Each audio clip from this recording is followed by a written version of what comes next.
Meus irmãos e irmãs, na primeira mensagem dessa série, que eu estou chamando de A Coisa Mais Importante, nós vimos uma definição de oração que faz todo sentido. Nós ponderamos sobre o fato de que a oração é a atividade mais importante do reino de Deus.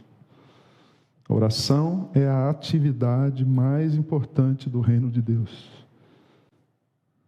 Nada é tão importante quanto a oração no reino de Deus. E quando nós afirmamos isso, que a oração é a atividade mais importante no reino de Deus, nós fazemos 3 perguntas. A primeira pergunta é: o que é oração? Está funcionando já? Não está funcionando. PowerPoint, alô, alô. Vai orando aí, porque se fala de oração, já tem um ataque do inimigo para roubar a atenção do pastor e dos irmãos, né? Orem aí pela equipe técnica para dar tudo certo. Não, aqui está ok. Aqui está ok, não está funcionando lá.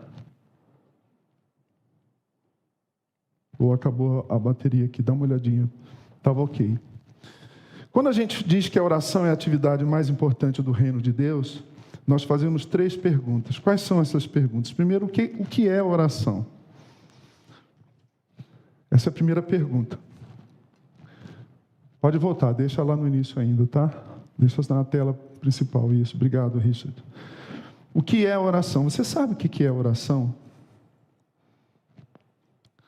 Será que a gente sabe mesmo o que é oração? Quando a gente fala de oração, do que a gente está falando? Quando a gente diz assim, eu vou orar por isso.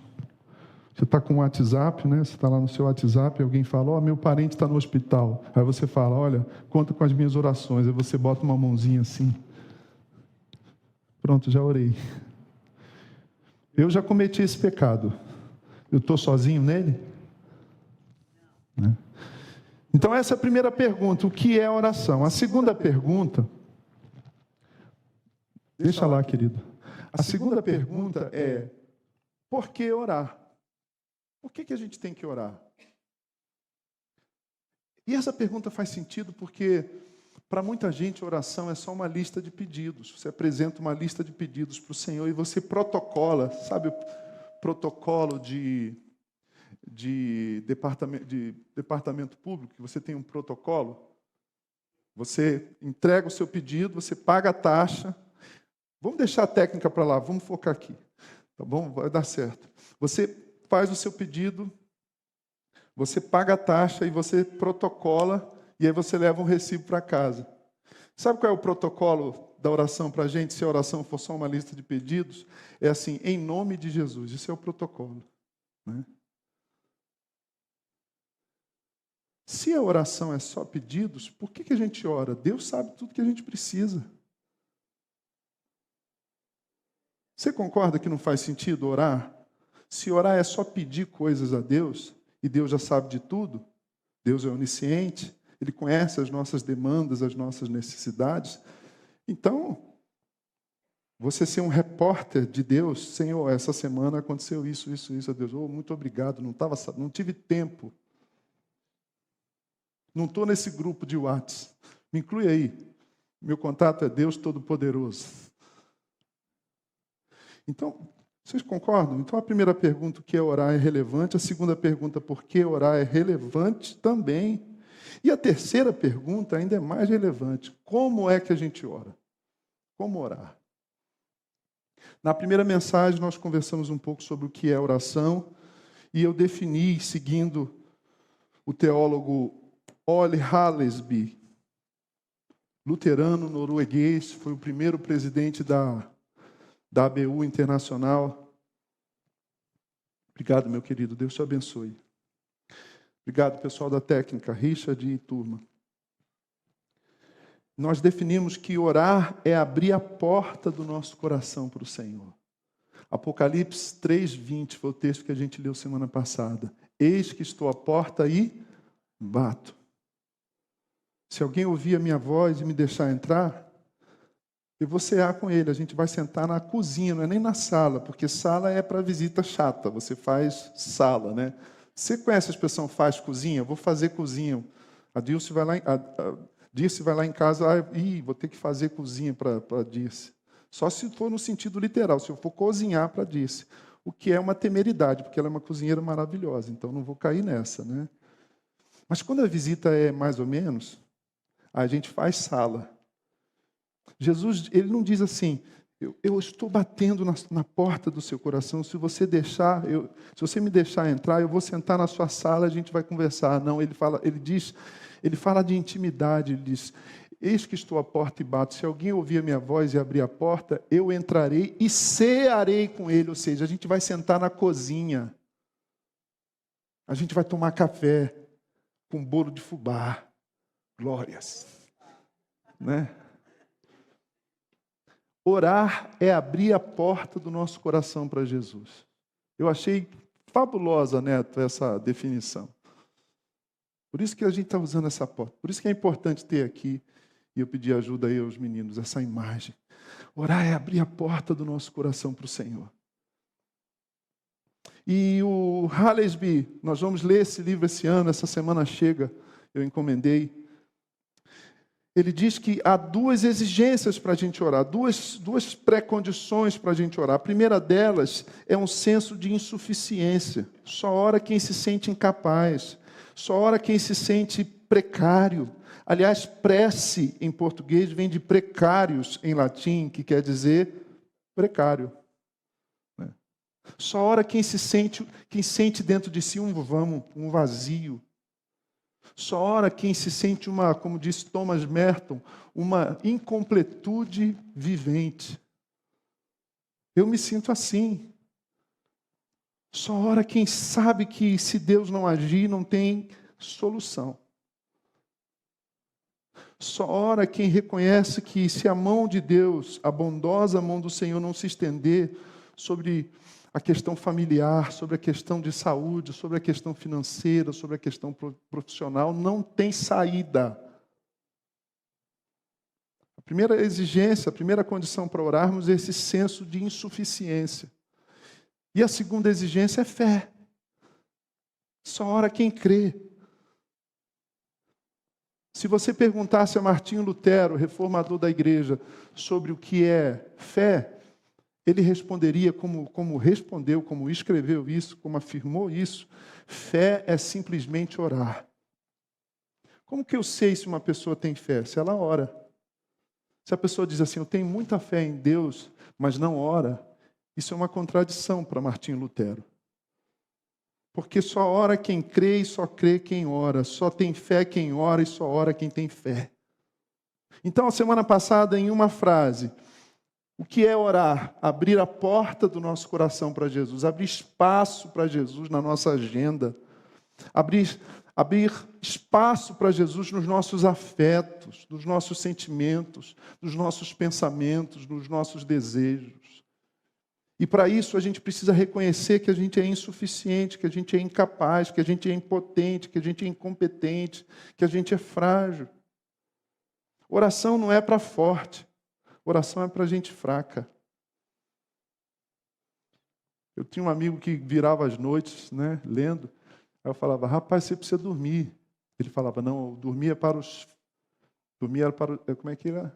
Para os fracos, né? Dormir era para os fracos.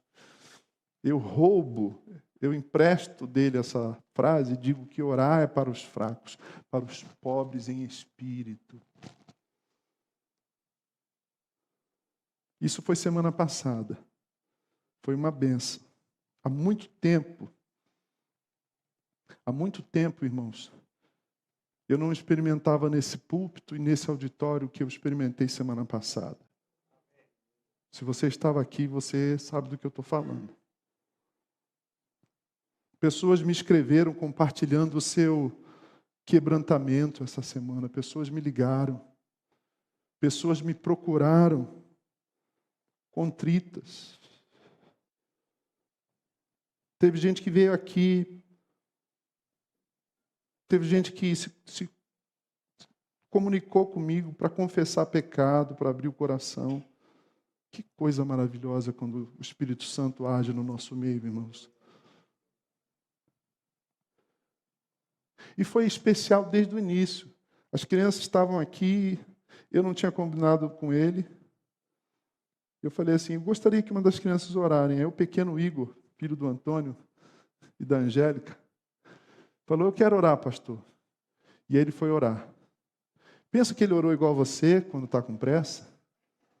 Senhor, nosso Deus, nosso Pai, blá, blá, blá, muito obrigado por esse dia. Não, ele disse assim, Pai nosso, que estás no céu, santificado seja o teu nome. Quantos anos tem o Igor? 5 anos. Venha o teu reino, seja feita a tua vontade, assim na terra como no céu. Eu ia pregar sobre oração. Não combinei nada com o presbítero Igor. E ele ora a oração que o Senhor nos ensinou. O modelo da oração. Semana que vem a gente vai passar de novo na oração que o Senhor nos ensinou. E tem tanta verdade que passou batido dos nossos olhos. E ele foi orando. O pão nosso de cada dia nos dai hoje. Perdoa nossas dívidas, assim como nós perdoamos os nossos devedores. Um menino de 5 anos pedindo perdão pelas suas dívidas. Só se for de chiclete na cantina da escola, né? Não, ele já nasceu pecador. Davi diz que em pecado me concebeu a minha mãe. Nós nascemos pecaminosos, nós nascemos devendo a Deus. Você entende isso? Né? E aí ele terminou, não nos deixe cair em tentação, mas livrai-nos do mal. Porque teu é o reino, o poder e a glória para sempre. Amém. Aí eu já falei, opa, Deus está agindo aqui, nesse lugar. E aí no final eu citei, e vou citar novamente o pastor Tim Keller, reverendo Tim Keller, que partiu para o Senhor, para a eternidade no ano passado. E o quanto ele tem me inspirado por uma série de razões, não apenas pelos seus livros. Eu o ouvi pregar pessoalmente uma vez, tenho lido e relido seus livros, ele escreveu mais de 20 livros. Um homem de Deus, um santo homem de Deus.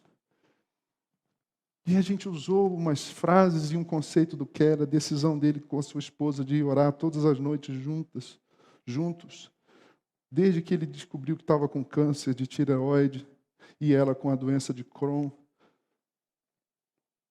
Desde 2010 até quando ele faleceu, não teve uma noite que ele não dobrou o joelho com a esposa e oraram juntos. Até quando ele estava distante, ele disse, do outro lado do mundo, ele ligava e eles oravam juntos. E aí eu terminei de pregar e aí estou falando com as pessoas. Aí tinha aqui uma amiga que eu não via há bastante tempo. Ela foi missionária da OM, mora nos Estados Unidos, casado com um americano. E eu olhei assim e falei, não acredito, Anilce, ô querida, que saudade. Ela, tudo bem, como vai? Ela falou assim, eu sou da igreja do Tim Keller, lá em Nova York. Tudo que você falou sobre ele é verdade. Ele era um homem de oração. O filho dele, Michael, é pastor, homem de oração. Inclusive, ore por eles. A ferida está sangrando. Eles amavam profundamente o pastor Keller. Tem 6.000 pessoas na Igreja do Redentor em Nova York. Tem 6 filhas em torno. Um avivamento que Deus está fazendo lá em Nova York. Em Nova York. Não é no interior dos Estados Unidos, na roça. É numa cidade, a cidade mais cosmopolita e mais improvável para você começar uma igreja bíblica. Não é? Por todas as razões possíveis que possam lhe ocorrer. Foi maravilhoso, irmãos. Voltei para casa muito tocado e grato pela presença de Deus entre nós, dizendo, filho, vai nessa direção. Fala o que você tem que falar. Faz igual Ezequiel. Capítulo 1 e 2 de Ezequiel, o Senhor fala assim, Ezequiel, eu quero que você vá lá e fala para o ímpio. Se ele ouvir, você não tem culpa. Mas se você não falar o que eu estou mandando você falar, e ele se perder, a culpa pela morte dele recairá sobre você. E é por isso que eu falei o que eu falei. E é por isso que eu falarei o que eu falarei. E é por isso que eu farei ao longo desse ano e até quando o Senhor me permitir estar aqui, a palavra de Deus. Você não vai ouvir psicologia aqui, embora eu seja praticamente psicólogo, você vai ouvir a palavra de Deus. Você não vai ouvir aqui discussão política, embora a gente esteja num momento tão conturbado, nacionalmente e internacionalmente, mas você vai ouvir aqui a palavra de Deus.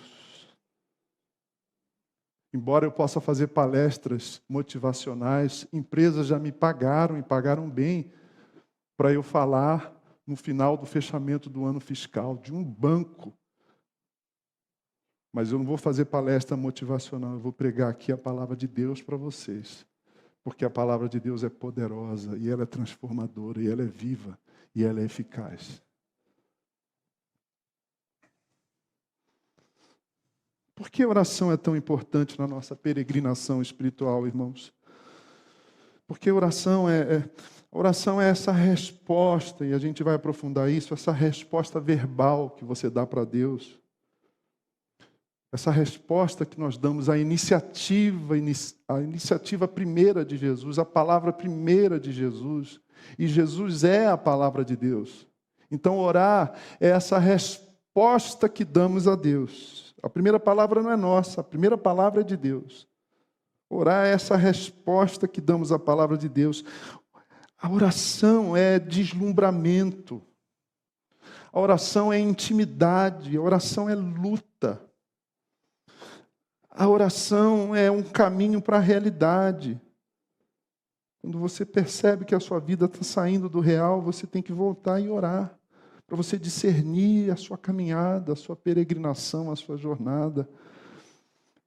É realidade. Não há nada mais importante e mais difícil do que a oração. Não há nada mais importante, mais difícil do que a oração. Você conhece alguma coisa excelente que seja fácil? Por exemplo, eu estou uns 10 quilos acima aqui, estou numa luta enorme. Não é? É fácil perder peso, irmãos? Mas é uma coisa excelente, não é?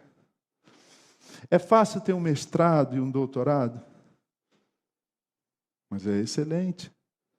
É fácil você comprar sua casa própria? Mas não é uma coisa maravilhosa? Você fala assim, a partir de hoje eu não pago mais aluguel. Eu não conheço nada que seja excelente, areté, como se diz em grego, que seja fácil. E a excelência da oração exige que a oração seja difícil. Porque, como eu disse semana passada, há dois tipos de pessoas. Aquelas que dizem o seguinte: Deus, faz a minha vontade, faz o que eu quero. Mas eu quero ser o segundo tipo de pessoa, aquela pessoa que diz, Senhor, eu quero fazer o que o Senhor quer. Isso só acontece na oração. Isso não acontece no culto de domingo, quando a gente canta louvores gospel. Isso não acontece ouvindo podcast do pastor A, B ou C. Isso acontece no nosso quarto, quando a gente fecha a porta, a gente se dobra diante do Senhor e a gente entende esse dilema. O dilema é o seguinte: a gente quer que Deus não faz o que eu quero e eu não faço o que Deus quer. Pastor, Deus não faz o que eu quero, eu peço ao Senhor, Deus não responde. Mas aí eu tenho que dizer assim, mas você também não faz o que Deus quer. Essa equação difícil só é resolvida no âmbito da oração. O pastor Tim Keller tem razão, e eu te convido a pensar no que ele disse. A oração é a única porta para o autoconhecimento genuíno. E olha que eu sou psicólogo, hein? E é também a principal maneira de experimentar uma profunda transformação e a reorientação dos nossos afetos. Eu acho que vocês puseram da semana passada, hein? Deixa eu ver aqui. Essa é da semana passada. A de hoje está lá no grupo. Perdão, irmãos. Mas, enfim, É esse mesmo, está certo, está certo. Porque na semana passada tinha esse texto aqui e travou. Muito bem, falha minha, peço perdão ao vivo. A oração é a única porta para o autoconhecimento genuíno. É também a principal maneira de experimentar uma profunda transformação, a reordenação dos nossos afetos. A oração é o modo pelo qual Deus nos concede muitas das coisas inimagináveis que Ele tem para nós. Aliás, do ponto de vista de Deus, a oração confere confiabilidade para que Ele nos dê muitas das coisas que mais desejamos. Vamos pensar em cada um desses pontos. É a maneira de conhecermos a Deus, o caminho para, enfim, tratá-lo como Deus. A oração nada mais é do que a chave para tudo o que necessitamos, diga, fazer e ser na vida. Tudo o que necessitamos fazer e ser na vida depende da oração. Devemos aprender a orar. Temos de orar. Então, com profundo discernimento, o pastor Tim Keller, então, elenca essas 5 coisas imprescindíveis para a gente entender a oração. Vamos pensar um pouco nelas e depois vamos ler Mateus capítulo 5 e 6, alguns versos. Eu já falo os versículos. Mas antes dos versículos, uma introdução um pouco mais demorada, porque eu relembrei o que eu falei semana passada e passo a falar então por que orar. Por que orar? Primeiro, a oração é a única porta para o autoconhecimento genuíno. Você tem outras formas de autoconhecimento? Tem. Mas eu estou convencido que nada, exceto a oração, revelará a nós mesmos quem nós somos. Martinho Lutero disse certa vez que nós não podemos mentir quando nós estamos orando. Se você mente para Deus é porque você não está orando de verdade. Porque se você estiver orando de verdade, se essa conversa que você tiver com Deus, se esse encontro que você tiver com Deus for real, for autêntico, for verdadeiro, você não pode mentir. Você pode mentir para Deus a respeito da sua tristeza. Você pode mentir para Deus a respeito do seu ressentimento. Você pode mentir para Deus a respeito do seu desespero diante de uma situação difícil na sua vida. Mark Twain, o escritor americano Mark Twain, eu gosto dos livros dele, Tom Sawyer, Huckleberry Finn, grande romancista americano. Ele não era cristão, mas era casado com uma presbiteriana. E aí ele diz o seguinte: eu tenho uma coisa a favor da oração. Talvez ele tenha dito isso para sua esposa. Eu tenho uma coisa a favor diante da oração. Quando a gente ora, a gente não pode mentir. A gente não consegue mentir. É por isso que o Keller está certo quando ele diz que a oração é a única porta para o autoconhecimento genuíno. Se você orar de verdade, você vai se conhecer. Porque se você orar de verdade, você vai repetir a oração do salmista, quando ele se torna o terapeuta, o analista, o psicólogo de si mesmo. Ele conversa com a sua alma. Há uma palavra erudita, uma palavra rara em português, chamada solilóquio. Solilóquio é quando a gente conversa com a gente mesmo. Eu sei que tem um pessoal piradão que fala sozinho pela rua, né? Não estou falando disso. Eu estou falando de quando você olha no espelho e você fala assim: Gerson, você é um cabeça de bagre. Eu posso falar isso, vocês não podem. Senão é de respeito aqui com a pessoa pastoral. Eu fui bolsista, Claudinha, de uma professora da USP no doutorado dela. E aí isso me ajudou muito na época. Era uma bolsa importante. E dentro do departamento de literatura, às vezes eu no computador trabalhando lá os textos do doutorado dela, né, ela me pagava para ler os textos em inglês e ajudar, enfim, fazer a pesquisa. De vez em quando ela começava a dar tapa assim na cabeça dela, chamava Sônia, ela falava: ai, Sônia, sua besta, fazendo um doutorado na USP. E chamava-se a si mesmo de besta. Né? O salmista coloca a alma dele na cadeira e fala assim: por que você está abatido, a minha alma? A próxima vez que você se sentir agitado, a próxima vez que você se sentir inquieto, A próxima vez que você perder o sono, saia do quarto. Aliás, é uma boa coisa, perder o sono, sai do quarto. Não fica lá, preciso dormir, preciso dormir, preciso dormir. Eu tenho uma amiga que é cantora de bossa nova no Rio de Janeiro. A Wanda Sá, ela diz que isso é insônia burra. Sabe, Wanda Sá gravou com Sérgio Mendes, né, grande cantora, e ela é uma irmã em Cristo. Fez 80 anos agora, recentemente, a gente conversou. E ela diz assim, a insônia inteligente é quando a gente sai do quarto, pega o violão, faz uma música, pega o caderno e escreve alguma coisa, ora por alguém, sabe? Então, a próxima vez que você perder o sono, saia da cama, vá para um outro cômodo e converse com a sua alma. Porque você está abatido, ó minha alma. Porque você está ansioso, ó minha alma. Porque a oração é a única porta para o autoconhecimento genuíno. Segundo, a oração é a principal maneira para uma profunda transformação e reordenação dos nossos afetos, dos nossos sentimentos, dos nossos pensamentos. Quando oramos de verdade, nós entramos em contato com a nossa vida interior, com o nosso vazio.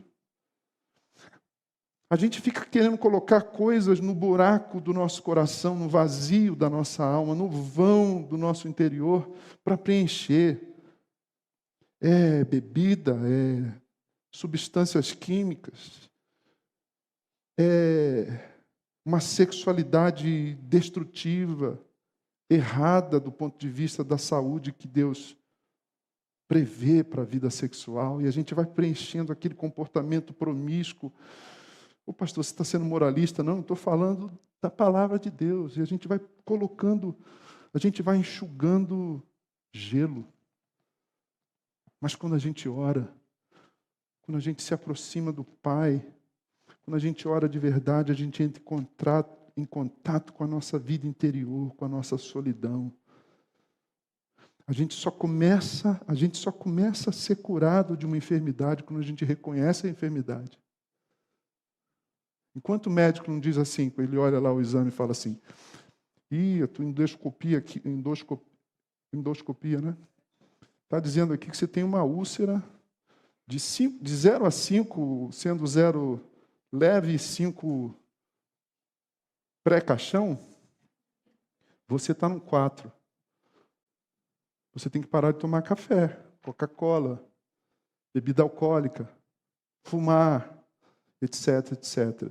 Se você vai obedecer o seu gastro ou não, aí já é outra questão, mas você deu um passo para a cura, porque você entrou em contato com a sua enfermidade.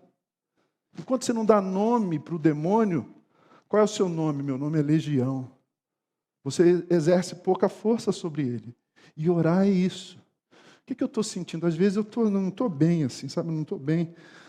Aí eu me retiro para a presença do Senhor de forma intencional e falo assim, o que eu estou sentindo? Aí eu penso, foi aquilo que eu li no Instagram. Aquilo gerou inveja no meu coração. Foi aquela notícia que fulano me deu. Aquilo me deixou preocupado. Foi aquela fechada que o cara não deu. Você já viu como o diabo age no trânsito? Você já notou? Incrível, rapaz. Quando o cara corta a gente, né? Se a gente tivesse uma 7ª marcha, a gente passaria, né? Não gera isso em você? E quando o cara buzina ainda, você está ali distraído, aí o cara dá aquele buzina, pé, porque buzina tem um código, né? Pé, pé, valeu, né? Pé, pé. Agora, pé, te manda para depois de Jabuticatuba, não é? Aí aquilo gera um negócio dentro de você. Mas se você ora, você o tempo todo transforma e reordena os seus afetos, os seus sentimentos, os seus pensamentos. É claro que eu não estou falando de oração de intercessão só. Não estou falando de você se ajoelhar e falar, Senhor, tem misericórdia do Edu. Ou, Senhor, o Edu está desempregado, Senhor. Abre uma porta de emprego para o Edu. Senhor, tem misericórdia da Ariadne, Senhor. A Ariadne está com um problema no trabalho. Senhor, cuida do Joed na escola, Senhor. Cuida da família dele. Isso é oração de intercessão. Mas esse tipo de oração que eu estou falando é oração de contemplação, de você abrir a Bíblia e deixar a Bíblia te ler. Você lê a Bíblia e deixar a Bíblia te ler. Porque, como disse o grande cronista e poeta Paulo Mendes Campos, Não sou eu que leio e interpreto a poesia que me lê e interpreta. E não sou eu que leio e interpreto a Bíblia, é a Bíblia que me lê e me interpreta. Quando você pega a Bíblia de manhã e você deixa a palavra de Deus te ler, aí você responde: Senhor, eu estou muito irritado. É verdade, Senhor, a ira não procede de Ti. Vocês entendem? É esse tipo de oração que reordena os afetos, os sentimentos e os pensamentos. 3, a oração é o modo como Deus nos concede muitas das coisas inimagináveis que Ele tem para nós. Eu estou com John Wesley. Wesley dizia que há certas coisas na nossa vida que Deus só fará em resposta à oração. Há certas coisas na sua vida, leia-se família, saúde, carreira, ministério. Há certas coisas que Deus só vai fazer se você orar. Quer entrar numa pública? Quer conseguir um estágio bom logo no 2º ano, 3º ano? Ore sobre isso. Quer achar uma pessoa que mereça o seu amor para ser a sua companheira, o seu companheiro para o resto da vida? Ore a respeito disso. Ore. Poxa, pastor, mas eu estou orando. Olha, continue orando. Continue orando. Jesus disse: aquele que bate, lhe é aberto. Aquele que pede, recebe. E aquele que busca, encontra. Bata, peça, busque. Em nome de Jesus. A oração, 4, é a maneira de conhecermos a Deus e o caminho para tratá-lo como Deus. A oração é tanto conversa quanto encontro. Eu vou repetir, a oração é conversa e também é encontro. Vamos lá. As duas coisas estão interfaceadas, conectadas. Hoje em dia, com telefone, com WhatsApp, com tecnologia, a gente pode conversar com alguém sem encontrar a pessoa.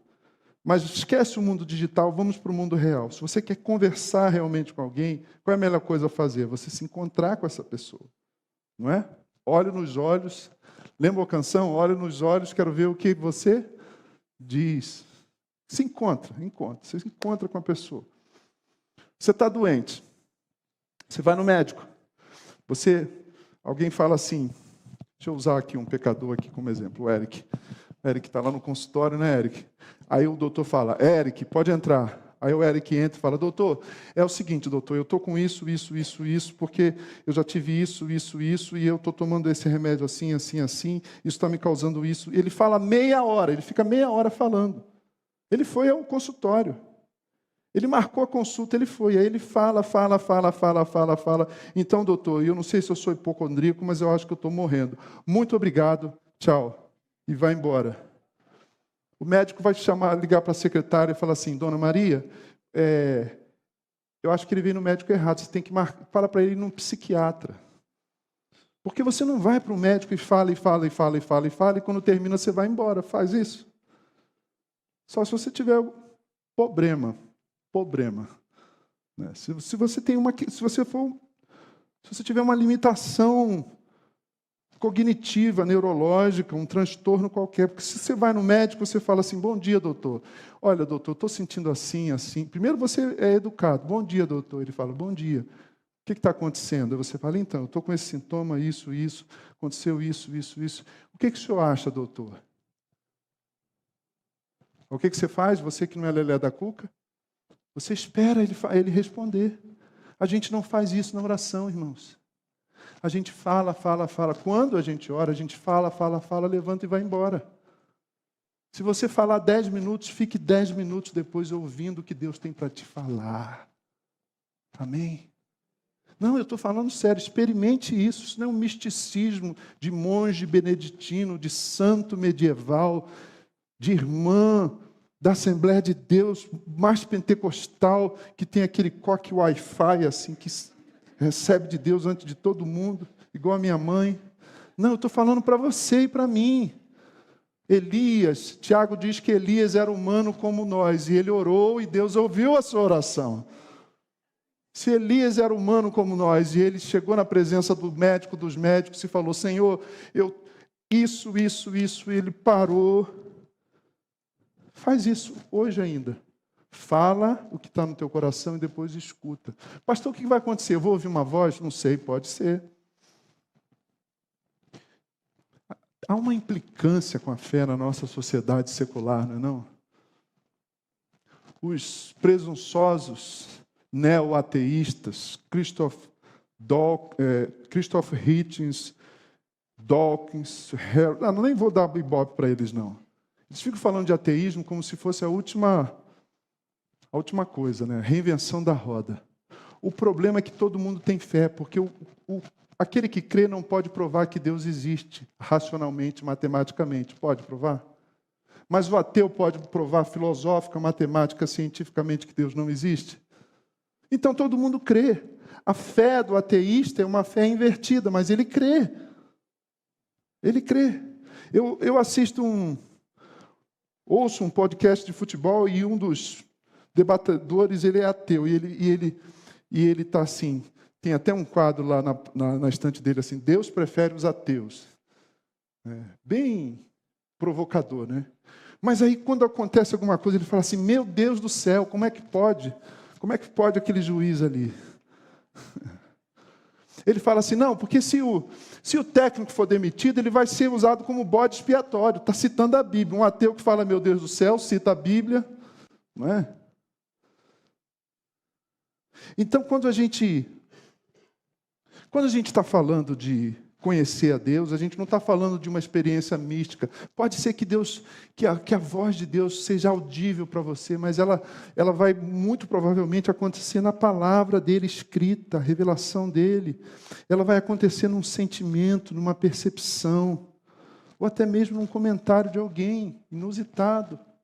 Você ora a respeito disso, aí você vai para o trabalho, alguém te fala alguma coisa que você conecta, você liga os pontos e fala, puxa, Deus está falando comigo. A oração é a maneira de conhecermos a Deus, o caminho para tratá-lo como Deus. Por último, a oração nada mais é do que a chave para tudo o que necessitamos fazer e ser na vida. Irmãos e irmãs, senhoras e senhores aqui e online, se a gente levasse a sério essa frase, tudo seria diferente na nossa vida e no mundo. A oração nada mais é do que a chave para tudo o que necessitamos fazer e ser na vida. Quando eu era jovem, eu achava que eu podia fazer acontecer, né? Isso é próprio da juventude. Eu não estou aqui, por favor, colocando isso como um demérito para os adolescentes e jovens aqui, mas eu já fui adolescente, já fui jovem. Eu sabia tudo. Sabia tudo, e nem tinha Google.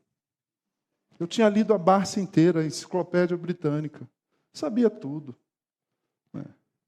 Sabia tudo, eu tinha explicação para tudo. Tudo estava disponível para a minha brilhante capacidade intelectual. E eu era idealista. Eu ia mudar o mundo, eu ia ser o cara, eu ia fazer acontecer. Agora, na minha idade, eu falo cada vez mais como Sócrates. Eu posso usar a frase de Sócrates para orar. Senhor, tudo que eu sei é que eu não sei nada. Como é que eu vou resolver isso, Senhor? Como é que eu vou resolver esse assunto? Como é que eu vou lidar com isso? Oração é essa chave. Orar é abrir a porta do nosso coração para Jesus. Tudo virá desse encontro com Ele, das conversas vivas, reais, afetivas, transformadoras que tivermos com Jesus na sala de estar e na cozinha da nossa alma. Ele está batendo. Você está ouvindo Ele bater? Você está ouvindo? Você vai abrir a porta para Ele? No capítulo 5 de Mateus, verso 1. Hoje eu fiz diferente. Eu li a Bíblia à frente. Mas vocês vão entender tudo que eu falei à luz desses textos. Verso 1 de Mateus 5. Vendo as multidões, Jesus subiu ao monte e se assentou. Seus discípulos aproximaram-se dele e ele começou a ensiná-los. Veja, o que está acontecendo aqui? E aí começa o chamado Sermão do Monte. um rabi, um mestre, um professor e os seus talmidim em aramaico, ou matetes em grego, de onde vem matemática. Alunos. Jesus e os seus alunos. E aí ele começa uma aula, ele começa uma exposição, ele começa uma argumentação, ele começa um ensino, que quando chega no capítulo 6, verso 5, nós lemos assim: e quando vocês orarem, não sejam como os hipócritas. Eles gostam de ficar orando em pé nas sinagogas e nas esquinas, a fim de serem vistos pelos outros. Eu lhes asseguro que eles já receberam a sua plena recompensa. Mas você, quando orar, vá para o seu quarto, feche a porta e ore a seu pai que está em secreto. Então seu pai que te vê em secreto recompensará. E quando orarem, não fiquem sempre repetindo a mesma coisa. Se eu fosse Jesus, diria: seus papagaios. Como fazem os pagãos. Eles pensam que por muito falarem serão ouvidos. Não sejam iguais a eles, porque o seu pai sabe do que vocês precisam antes mesmo de o pedirem. 4 vezes aparece essa palavrinha aqui. Quando? Quando vocês orarem, verso 5. Quando você orar, verso 6. E verso 7. Quando orarem, no 5, no 6 e no 7 de Mateus 6, o Senhor usa essa palavra que a gente traduz em português por quando. Vamos lá. Hein, Laura? Aula de português aqui. Vamos lá. Ok? Quando é um advérbio, certo? Quando também pode ser, do ponto de vista sintático, uma conjunção subordinada. Ih, pastor, deixa eu ir embora. Dá tempo de fugir? Quando indica tempo, mas também indica algo que vai acontecer. Se eu digo assim para o Bernardo ou para o Pablo: quando você voltar, fecha a porta. Ele vai para a faculdade, vai para o colégio. Eu falo: filho, quando você voltar, fecha a porta. Eu estou falando de tempo, mas eu estou falando de algo que é inevitável, que vai acontecer. Quando? Tem que acontecer. Tá certo? Jesus não diz assim: se você orar, vamos lá, volta, capítulo 6, verso 5. E se vocês orarem, não sejam como os hipócritas. Verso 6. Mas se você orar, vá para o seu quarto. Verso 7. E se você orar, não fique sempre repetindo a mesma coisa. O quando, esse advérbio e essa conjunção subordinada é diferente de se. S-E. Se é conjunção condicionada. Tem gente que nunca mais vai voltar nesse culto, porque foi reprovado em português, e aí vem um pastor aqui dar aula de classificação, tipologia e análise sintática. O se é uma conjunção condicionada. O se indica a ideia de condição, de possibilidade. Guga, se você puder, vai lá em casa essa semana para a gente fazer não sei o quê. Isso é uma possibilidade. Mas se eu falo assim: Guga, quando você passar na minha rua amanhã, porque eu sei que todos os dias ele passa na minha rua, digamos, aí é algo que vai acontecer. E aí a gente tem uma resposta para essa pergunta e que de certa forma enraiza e que de certa forma embasa todas essas 5 coisas que o Keller falou. Por que nós oramos? Nós oramos porque somos discípulos de Jesus, e os discípulos de Jesus oram. Você diz amém? Amém. Não é se você quiser, não é se você puder, é quando. Você tem que orar, não tem alternativa. Escreve em algum lugar aí no seu coração: eu não tenho alternativa, eu tenho que aprender a orar. Eu sou um seguidor de Jesus. Jesus não diz se vocês, mas quando vocês orarem. Sabe por quê, irmãos? Porque não há discipulado sem vida de oração. Por que não há discipulado sem vida de oração? Porque é no discipulado, é na vida de oração que a gente tem confissão de pecado. É na vida de oração que a gente tem quebrantamento. É na vida de oração que a gente percebe o quanto a gente precisa da graça de Deus, porque na vida de oração há um relacionamento com o Pai por meio do Filho, no poder do Espírito Santo, porque na vida de oração a gente pratica a misericórdia, o perdão. Você tem raiva de alguém? Então comece a orar por essa pessoa, porque se você orar por essa pessoa, ou das duas uma, né? Ou, como direi isso?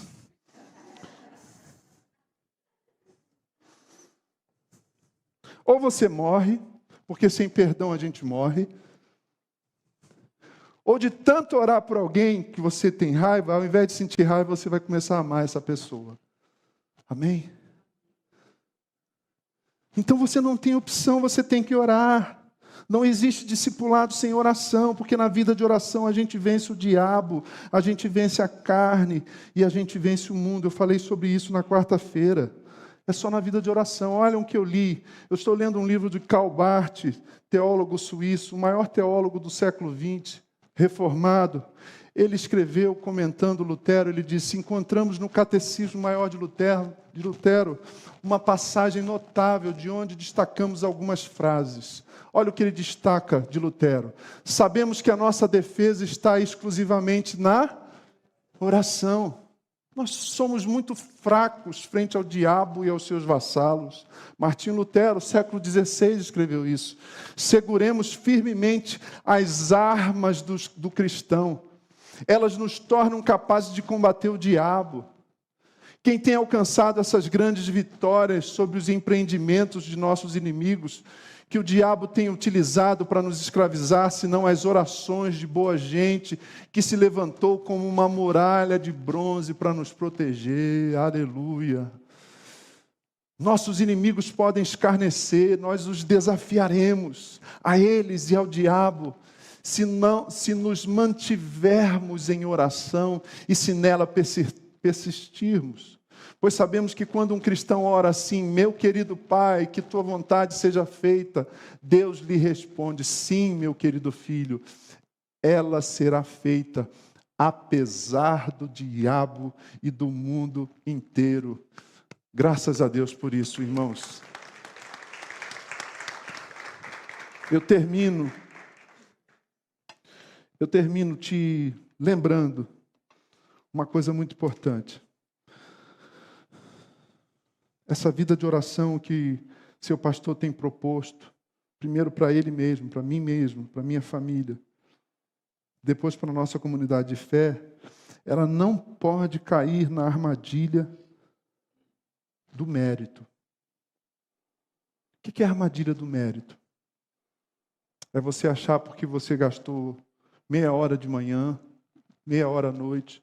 Você sabe que todas as grandes religiões monoteístas oram, né? Os muçulmanos oram 5 vezes por dia. Os judeus, a exemplo de Daniel na Babilônia, 3 vezes por dia. Minha mãe era assim, né? De manhã cedo, na hora do almoço, e à noite, antes de deitar, ela e meu pai sempre oraram a vida toda. Judeus fazem isso. Nós cristãos oramos quando mesmo? Bom, aí já é outra história para a gente conversar outro dia, né? Mas digamos que a gente ore pelo menos uma vez por dia. Os judeus, os muçulmanos, os cristãos oram. Até outras religiões oram, os budistas oram, mesmo não crendo numa divindade, eles oram. Os hinduístas oram. Eu li uma pesquisa, tem umas pesquisas assim que você está ouvindo a CBN, e essa semana sai uma pesquisa, você fala, lá vem, né? Mas eu li uma pesquisa muito séria, saiu num jornal americano, de que até ateus confessam que de vez em quando oram, pastor Sabia. Eu não estou falando daquele que você sabe qual eu estou falando lá, né? Até ateus oram, até agnósticos oram.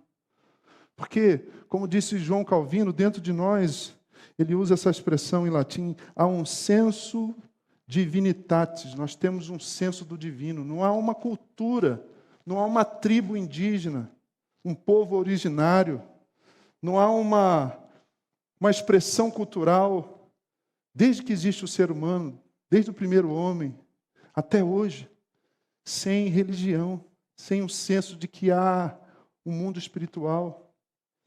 A religião é um fato, é o senso do divino. Então, até quem não crê, de vez em quando, no desespero, quando o ateu tem uma crise de fé no seu ateísmo, ele ora. Mas não caia na armadilha de achar que é mérito. Então, se eu gastar 1 hora por dia, então eu vou contabilizando um programa de milhas, de pontos diante do Senhor. Não, isso é uma armadilha. Outra armadilha, fechando mesmo, para a gente terminar. Para concluir, para orarmos juntos. A outra armadilha é acharmos que a oração é uma técnica. Tem um jeito de orar, sabe? Tem gente que acha que você tem uma oração para isso, uma oração para aquilo, uma oração para trazer o seu amor de volta, uma oração. Até crente pensa assim, sabia? Uma irmã uma vez me procurou e falou assim: pastor, você unge carro? Não, eu falei, eu dirijo o carro. Você acredita? Então oração não é técnica, tem oração para isso, oração para aquilo, sabe? Oração não é uma técnica. Vamos falar sobre isso semana que vem, porque eu vou usar o como orar. Oração também não pode virar um hábito. Senhor, nosso Deus, nosso Pai, mais uma vez, estamos na Tua presença, pedindo perdão pelos nossos pecados, palavras. Senão você está perdendo tempo. Senão você está perdendo. Se Deus não existisse, e como diz Thomas Hobbes, filósofo, a vida humana fosse simplesmente solitária, cruel, brutal e breve, a oração seria o maior dos auto-enganos. Ou então, se Deus existisse, mas Ele estivesse lá nos confins do universo, o Deus do deísmo, Ele cria o universo, depois Ele tira férias permanentes e definitivas. E Ele não interage mais, Ele não intervém mais na criação. Se fosse assim, a oração seria perda de tempo, seria um truque psicológico, só para se acalmar, sabe? Mas se Deus existe, aliás, existe não, se Deus é, porque Ele não disse eu existo, Ele disse eu sou. Ele é. Ele é o que era, o que é e o que há de vir. Aleluia. Se Deus é real, se Deus existe, então a oração é o fato primário. É a coisa mais importante. Ela não pode virar um hábito. Ela não pode ser um recurso mágico, um fetiche. Ela não pode ser uma mandinga de crente. A Bíblia aberta no Salmo 91.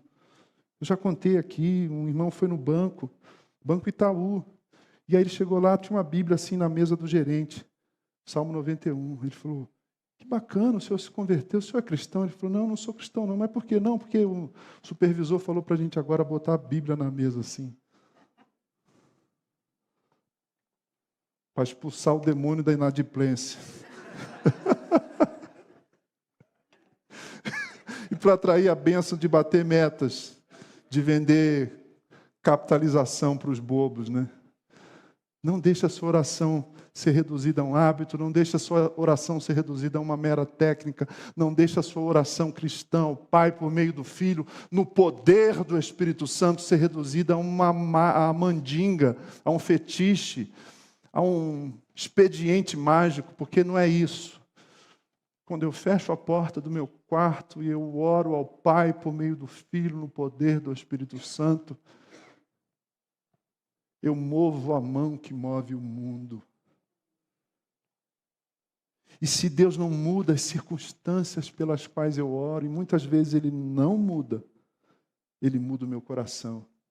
C.S. Lewis, pastor Sabiá, ecoando o Kierkegaard, ele disse uma vez, porque o Kierkegaard também disse isso. Ele disse o seguinte, ou Deus muda as circunstâncias, ou Ele muda o coração daquele que ora. Então ore hoje, ore mais, ore sempre, ore de verdade, porque Deus vai mudar as circunstâncias da sua vida, ou vai mudar o seu coração, ou vai mudar as duas coisas, porque a oração muda, a oração transforma, a oração é real. A oração é a atividade mais importante do reino de Deus. A oração é a coisa mais importante. Que Deus te abençoe. Vamos orar em nome de Jesus. Curve-se diante do Senhor, meu irmão e minha irmã. Curve-se diante do Pai, por meio do Filho, no poder do Espírito Santo, na força do Espírito Santo. Talvez você não creia, ou talvez você esteja vivendo uma crise de fé.